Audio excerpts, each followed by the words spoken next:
दुनिया जब गंभीर जलवायु संकट से जूझ रही है, भारत और खासकर मध्य प्रदेश सतत विकास और जलवायु परिवर्तन पर विचार व कार्य दोनों में अग्रणी भूमिका निभा रहा है। भोपाल में living the rights way theme पर पर्यावरण और जीवन शैली संगोष्ठी का आयोजन किया गया, जहां मुख्यमंत्री डॉक्टर मोहन यादव ने कहा कि यह वैचारिक महाकुंभ राज्य के लिए ठोस परिणाम लाएगा। नदी संरक्षण, जल संरक्षण और प्रकृति के साथ संतुलन, इन सब प्रकार पर सरकार ने कई महत्वपूर्ण कदम उठाए हैं।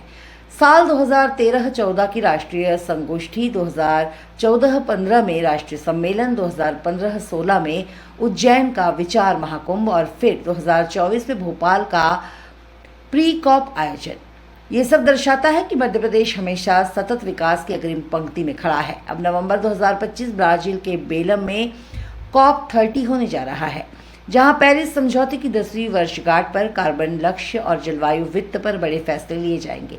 मध्य प्रदेश का ये परामर्श स्थानीय प्रयासों को वैश्विक लक्ष्यों से जोड़ने की दिशा में अहम कदम है। सरकार के स्तर पर मैं आपको गंभीरता से कह सकता हूं कि यह वास्तव में परमात्मा ने कोई पुण्य का योग दिया है कि हम सब इतने पवित्र काम से जुड़े हैं। तो मैं अपने लिए आप सबका वंदन करता हूँ, अभिनंदन करता हूँ, आपका स्वागत करता हूँ और थोड़ी धृष्टता की क्षमा भी चाहता हूँ। मैं उम्मीद कर रहा हूँ कि मेरे जाने के बाद भी सारे विषय होंगे पक्का, तो मैं जाऊँ, नहीं तो मैं कैबिनेट कैंसिल करता हूँ। कैबिनेट में विषय थोड़े से जरूरी है। मैं बिहार चुनाव के कारण से भी हमने कहा हमारी जो रेगुलर कार्यक्रम है उसमें होना चाहिए, इसलिए आप सबका भी दर्शन करने के लिए, आपके बीच समय गुजारने के लिए मैंने कहा जरा थोड़ी देर माफ करना, वैसा आपके बुरा मत लेना। प्री कॉप 30 खास करके इस कॉन्फ्रेंस के माध्यम से जो प्राकृतिक सुंदरता, जैव विविधता और खासकर भोपाल की नगरी में इस आयोजन का करना और अंतर्राष्ट्रीय आयोजन के पहले हमारे लिए, मैं माननीय अनिल जी को स्मरण करता हूँ। मैं भी जब प्राधिकरण का अध्यक्ष था 2004 से लेकर 2010 तक शिप्रा जी और उनसे जुड़ी हुई सारी नदियों के उसमें और उनके साथ साथ हमारी जो बदलाव प्रकृति के साथ और बाकी व्यवस्था क्या हो रहा है उस पर भी हमने काम करने का प्रयास किया। बाद के कालक्रम में जब मैं टूरिज्म का चेयरमैन बना, एजुकेशन मिनिस्टर बना या आज अपन इस रूप में भी आए, तब भी हमने कहा कि वास्तव में तो हमारी सनातन संस्कृति के समय से हमारी जो प्रकृति के साथ जीने की जो परंपरा है ये दुनिया के सामने अनूठी, दुनिया आज भी हमसे सीखती है उस भाव को समझने के लिए। ये अलग बात है कि कई कारण से, समय के बदलाव के कारण से उन सारी बातों का अब मूल्यांकन करने के लिए कठिन काल में हमारी बात सरलता से समझ में आती। कोविड के समय हमारी जीवन शैली ने लोगों को नमस्कार सिखा दिया कि हमारे नमस्कार में भी कितना हमारा असर होता है। ये हमारी अपने जीवन के उन सारे चीज़ों का महत्व रेखांकित करती। और दवाई के उत्पादन में भी ध्यान में आया, जब हम जीनोदो की बात करते थे तो केवल बात नहीं है, दवाई के उत्पादन के साथ हम अपने देश के लोगों को भी, माननीय मोदी जी का जोरदार अभिनंदन करें, श्रीमान नरेंद्र मोदी जी, जिन्होंने न केवल हेल्थ के इतने बड़े और इतने विराट व्यवस्थाओं में, मैं ये भी जवाबदारी से कहना चाहूँगा कि उतनी तैयारी हेल्थ की हमारी थी भी नहीं, लेकिन लॉकडाउन करा करके हमारे देश के नागरिकों को सतर्क करना, व्यवस्थाओं को जागरूक करना और व्यवस्थाओं के बलबूते पर हम सब के बीच उस कोविड की चुनौती के साथ जब दवाई का उत्पादन हमने अपने देश के अंदर कर लिया तो देशवासियों को भी सुरक्षित रखना और देशवासियों के साथ विश्व में भी उस विश्व बंधुत्व की भावना के आधार पर दवाई देने का प्रयास किया। और हमने सबने देखा वो अफ्रीकी कुल का एक राष्ट्रपति जिस ढंग से प्रधानमंत्री जी के चरण छू करके उस कठिन काल को याद करके हमारी उस भाव का वो वापस एक लघु चित्र दिखाई देता, तो केवल प्रधानमंत्री नहीं पूरे देश को गौरव होता है जब हम अपनी इस तरह से देखते हैं कि 1992 में संयुक्त राष्ट्र संघ द्वारा जलवायु परिवर्तन के फ्रेमवर्क के आधार पर ये जो अपना वैश्विक सम्मेलन का आयोजन प्रारंभ किया। और इस बार खास करके वैसे तो 95 में हमारे लिए बर्लिन के माध्यम से यात्रा प्रारंभ हुई। दुनिया के 200 से ज़्यादा देश, सामाजिक संगठन, मीडिया, वैज्ञानिक सभी मिलकर के पृथ्वी के तापमान को भी नियंत्रित करने की बात कर रहे हैं और कितने प्रकार से पेरिस के समझौते के भी 10 वर्ष होने वाले हैं, लेकिन हम सब जानते हैं हमारी प्रकृति के साथ जीवन शैली वाकई अद्भुत है। और वसुदेव कुटुंबकम की भावना के आधार पर हमने तो अपने यद पिंडे तथा ब्रह्मांडे, इस पिंड में ही ब्रह्मांड समाया हुआ। और ये बोलने की नहीं, हम तो अपने भाव से भी व्यक्त करते हैं।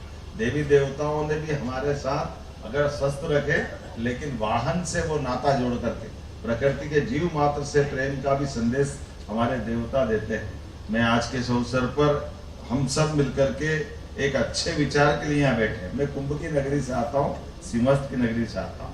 ऐसे में वैचारिक कुंभ के आधार पर हमारी आज की ये वैचारिक यात्रा भी अपने मुकाम तक पहुंचेगी, ये शुभकामना देते हुए एक बार फिर मैं मध्य सरकार की ओर से आप सबका स्वागत करता हूँ, अभिनंदन करता हूँ। और आपके माध्यम से ये बात अंतर्राष्ट्रीय स्तर पे भी पहुंचे, राष्ट्रीय स्तर पे भी पहुंचे, राज्य सरकार को लेकर के इन सारे कामों में जो आप भूमिका दोगे। जन अभियान हमारा बहुत अच्छा काम कर रही है। नवकरणीय ऊर्जा के क्षेत्र में भी हमने सरकार के माध्यम से ये जो परंपरागत, यद्यपि मैं बोलूँगा तो बड़ा मुश्किल जाती सरकारी पद पे बोलना, लेकिन ये बात सही कि जब हमारी आजकल रिन्यूएबल एनर्जी का जमाना है तो इस बाकी चक्कर में क्यों पड़ना चाहिए। और ये बड़ा चुनौती का भी मुद्दा है, लेकिन इसको सरलता के आधार पर अभी हमने अपने किसानों के लिए पूरे प्रदेश के अंदर लगभग 30 लाख हमारे बिजली के कनेक्शन है, जो रेगुलर 2 लाख टेम्परेरी कनेक्शन। हमने निर्णय किया कि आने वाले कुछ सालों बाद 32 लाख कनेक्शन ये अब सूर्य आधारित ऊर्जा पे चले जाएंगे। सारा धनराशि जो लगेगी वो सब हम देखेंगे। ये जो कोयला आधारित ऊर्जा और कोयला के माध्यम से होने वाली प्रकृति की बहुत सारी चुनौतियों में हम सब जानते, सिंगरौली के अंदर अगर आज सिंगरौली के 10-20 साल पुराने चित्र देखो, आज देखो बड़े बड़े पहाड़ बन गए। पहाड़ कैसे बन गए? वो राखड़ से तो बने, जहाँ हमारी बिजली के आधार पर जब कोयला जला जाया करके एकदम से उन कई खेतों के अंदर बड़ा दर्द होता है कि क्या कौन सी दुनिया में बोल रही। मैं उज्जैन से आता हूँ, जाने अनजाने कितना बड़ा अपराध हो जाता है। मास्टर प्लान के आधार पर नगर का नियोजन होता है और नियोजन के बलबूते पर हम अपनी बस्ती की व्यवस्थाओं को सुव्यवस्थित करने का प्रयास करते हैं, लेकिन केवल जो बेसिक जरा सी बात छूट करके इतनी महंगी पड़ती है। हमारी छिपराज नदी के किनारे 1974 के पहले जब से हमारा उज्जैन रहता आया, मैं खुद उसका गवाह था कि छिपराजी में जाकर के स्नान करना, यहाँ तक कि मेरी खेती भी छिपराजी के किनारे थी, तो उस जल से हम अपना दिन की प्यास बुझाने का काम करते थे। लेकिन ये मास्टर प्लान की गलती से जो अपस्ट्रीम में प्लान बन गया और ये जो हमारी आधुनिक बस्तियों के जो सीवरेज के और बाकी जो कष्ट है, उसके कारण से हमारी छिपराजी पे पूरा एक संकट खड़ा हो गया। अब हमारे पास में छिपराजी को प्रवाह करने के लिए नर्मदा जी का जल लाना पड़ रहा है। अब नर्मदा जी का जल छिपराजी में छोड़े और छिपराजी से अपना काम चला है। ये बड़ी ऐसी स्थिति बनी। मास्टर प्लान अब ये केवल हम ये कई बार कहते हैं कि हमारी जागृति, आधुनिक विज्ञान, इन सब का लाभ लेना चाहिए, लेकिन लेने और देने की व्यवस्था में जो मूल भाव है वो पिंड के सोचने के अभाव के कारण से उसके कष्ट कैसे बढ़ते हैं। मुझे इस बात का संतोष है हमारी सरकार बनी और अभी हमने उसमें संशोधन कराया है। हमने ये कहा कि भी चलो कोई बात नहीं, आपने पीने का पानी नर्मदा जी का दे दिया, पूरे साल का दे दिया, लेकिन ये जो भावना है कि हर 12 साल में उज्जैन में जब बृहस्पति शिव राशि में प्रवेश करेंगे खगोली घटनाओं के आधार पर नक्षत्रीय व्यवस्था में, तो लोग हमारे साधु संत से सभी लोग छिपरा में स्नान करने सिमस्त में आते हैं। अब ऐसे में वो सिमस्त में स्नान करने तो छिपरा जी में आते हैं, लेकिन जैसे मैंने कहा कि वो जल किसका है और नर्मदा जी का जल है, तो फिर उज्जैन आएंगे क्यों? फिर वो ओंकारेश्वर कर ले, महेश्वर कर ले, वो जो मूल भाव है वो तो समाप्त हो गया। इसका हल, मुझे इस बात का संतोष है, हमारी सरकार बनाने के बाद हमने हल निकाला है। हमने कहा कि ये जो छिपरा जी का जल, क्योंकि छिपरा जी के ऊपर कोई पहाड़, ग्लेशियर, हिमालय का नहीं है कि वो पानी पूरे साल वहां से आए, तो हमने कहा कोई बात नहीं, बरसाती नदी है, बरसात में जो पानी आता है तो बरसात के पानी का पूरा संग्रहण एक ऊपर तालाब में करेंगे और ग्रेविटी के माध्यम से पूरे साल छिपरा जी में जल छिपरा जी का आएगा और उसमें स्नान कराएंगे, क्योंकि हमारी भावना भी है और इसके कारण से छिपरा नदी जीवंत होगी। उसके किनारे वृक्षारोपण और बाकी सारे काम करेंगे। ऐसे कई सारे प्रयोग कर रहे हैं, लेकिन आज वास्तव में आप सब मनुष्यों का मैं स्वागत करता हूँ, अभिनंदन करता हूँ और समय की कमी के कारण पूरे मंच का स्वागत, पूरे मंच के लिए एक बार जोरदार अभिनंदन करते हुए आपका भी। देश और दुनिया में जो जलवायु परिवर्तन है और उसके आधार पर जो हमारी जीवन शैली है उसको लेकर के हमारे राज्यों का योगदान और देशों का योगदान, उसमें किस प्रकार से हम तापमान को कम कर सकते हैं, हमारी जीवन शैली में परिवर्तन कर सकते हैं, उसको लेकर के यहाँ मैपकास्ट के द्वारा और एक कार्यशाला का आयोजन किया है, जिसमें हमारे देश भर के और वैज्ञानिक यहाँ पर आए हैं। हमारे प्रदेश के मुख्यमंत्री जी का अभी मार्गदर्शन यहाँ पर प्राप्त हुआ है। और वास्तव में जिस प्रकार से हम देखते हैं कि वैश्विक तापमान बढ़ रहा है और उस तापमान में हमारी जीवन शैली बहुत बड़ी जिम्मेदार है, और इसलिए जीवन शैली में हम किस प्रकार से अपना परिवर्तन कर सकते हैं उसको लेकर के विद्वानों का चिंतन, उनके विचार यहाँ पर आएंगे और उसके आधार पर फिर हमारी राज्य सरकारें, भिन्न भिन्न प्रकार की संस्थाएं उसके अनुसार अपना व्यवहार करेगी। और देश और दुनिया को संदेश भारत पहले भी देता आया इस प्रकार का कि हमारा जीवन जो है वो सनातन का जो जीवन है वो प्रकृति के अनुरूप ही जीवन था, आज भी है। हम प्रकृति के अनुसार अपना जीवन जिए। गांव हमारे आज भी उसी प्रकार का जीवन जी रहे हैं, तो वो जीवन शैली सारे विश्व में जाएगी, तो हम इस जो वैश्विक तापमान बढ़ रहा है उससे कहीं न कहीं बचेंगे। उसी आधार पर ये कार्यशाला यहाँ आयोजित की गई है।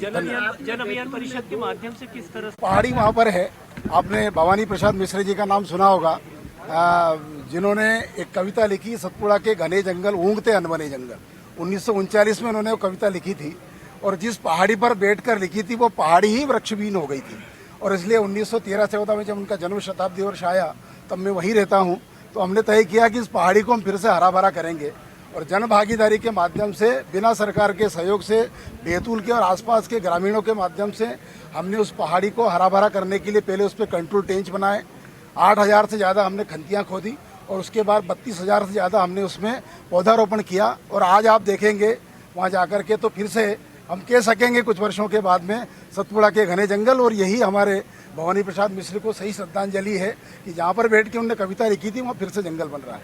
Thank you sir. विज्ञान परिषद मध्य प्रदेश सरकार के मुख्यमंत्री डॉक्टर मोहन यादव जी के नेतृत्व में पूरे प्रदेश की 23,000 पंचायतों में काम कर रही है और हम गाँव में पर्यावरण को लेकर के, जल संरक्षण को लेकर के, गाँव की स्वच्छता को लेकर के, गांव की ग्राम विकास प्रस्फुटन समितियां, नवांकुर संस्थाओं के माध्यम से, जन भागीदारी के माध्यम से सरकार की योजनाओं का क्रियान्वयन करते हैं और साथ ही पर्यावरण संरक्षण के लिए भिन्न भिन्न आयाम, अभी जो जल गंगा संवर्धन अभियान अभी जो पिछले वर्ष हमने पूरा प्रदेश में किया है, उसमें हमने 40 लाख लोगों को और इस नेटवर्क से जोड़ा है जिन्होंने इस अभियान में पूरी जन भागीदारी की है। और 2200 से ज़्यादा पुरानी बावड़ियों को हमने स्वच्छ किया है, जिन बावड़ियों को हम भूल गए थे, पूर दिया था, ऐसी बावड़ियों को साफ किया है जो आज जल उनका पीने के लिए काम में आ रहा है। 7,000 से ज़्यादा पुराने कुओं को हमने स्वच्छ किया है। तो पुनः हमको अपनी प्राचीन जीवन शैली, प्राचीन जल संरचनाओं की ओर लौटना पड़ेगा। अगर हम सबको और स्वस्थ जीवन शैली चाहिए तो पुरानी जीवन शैली पर आना पड़ेगा। Thank you sir, thank you.